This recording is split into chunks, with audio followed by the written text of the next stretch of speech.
नमस्कार. आम्ही स्वामी भक्त या यूट्यूब चॅनलवरती आपले पुन्हा एकदा स्वागत आहे. आज गुरुवारच्या निमित्ताने आपण गोष्टी अक्कलकोट स्वामींच्या या ऐकणार आहोत. यतिरायांचे आगमन झाले, अक्कलकोट पावन झाले. एका ललित पंचमीच्या दिवशी अक्कलकोटच्या वेशीवरील खंडेरायाच्या ओट्यावर एक लंगोटीवाला बैरागी विसावला होता. रिसालदार नावाच्या एका गृहस्थाने या बैराग्याला बघितले व करावी जरा गंमत असे म्हणून तो त्या बैराग्याजवळ आला. सुरुवातीला त्याने त्या बैराग्याला काही प्रश्न विचारले, परंतु बैरागी आपल्याच नादात. त्याने रिसालदारच्या कोणत्याच प्रश्नांची उत्तरे दिली नाहीत.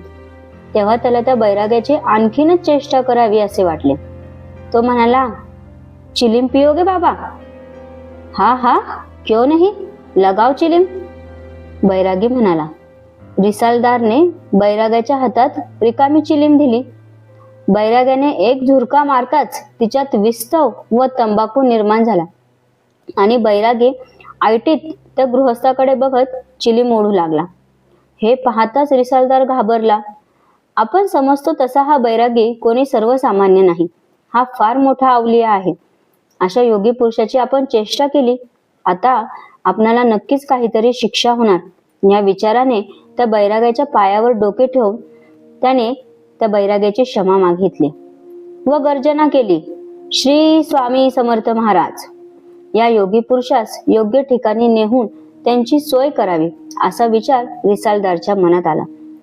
तेव्हाच अक्कलकोटमधील चोळप्पा नावाचे गृहस्थ तेथूनच गावात जाण्यास निघाले. ते स्वामींनी पाहिले व त्याला हाक मारली व म्हणाले, काय रे चोळ्या, मला विसरलास का? आणि त्याला उभयंताच्या नात्याची जन्मापासूनची ओळख दिली. त्याबरोबर चोळप्पाने त्यांना आपल्या घरी नेले. त्यांना आंघोळ घालून त्यांची पूजा केली. गरम गरम जेवणाचे ताट समोर ठेवून भोजन करण्याची विनंती केली, परंतु स्वामी जेवण घेईनात. तेव्हा चोळप्पाने त्यांना भरवले. त्यावेळी स्वामी जेवले.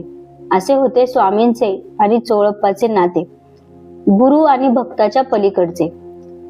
स्वामी चोळप्पाशी आपले नाते सांगताना म्हणत, सप्त जन्माचा पिता पुत्र तसा माझा चोळप्पा. स्वामींच्या सहवासाने दिवसेंदिवस चोळप्पाची त्यांच्यावरील भक्ती वाढतच गेली. चोळप्पा हा महाराजांचा पहिला निस्सीम भक्त होय. अशाच स्वामींच्या कथा ऐकण्यासाठी आमच्या चॅनलला फॉलो करा, शेअर करा. स्वामींच्या कृपेचा लाभ घेण्यासाठी सबस्क्राईब करा आणि कमेंटमध्ये नक्की लिहा, श्री स्वामी समर्थ.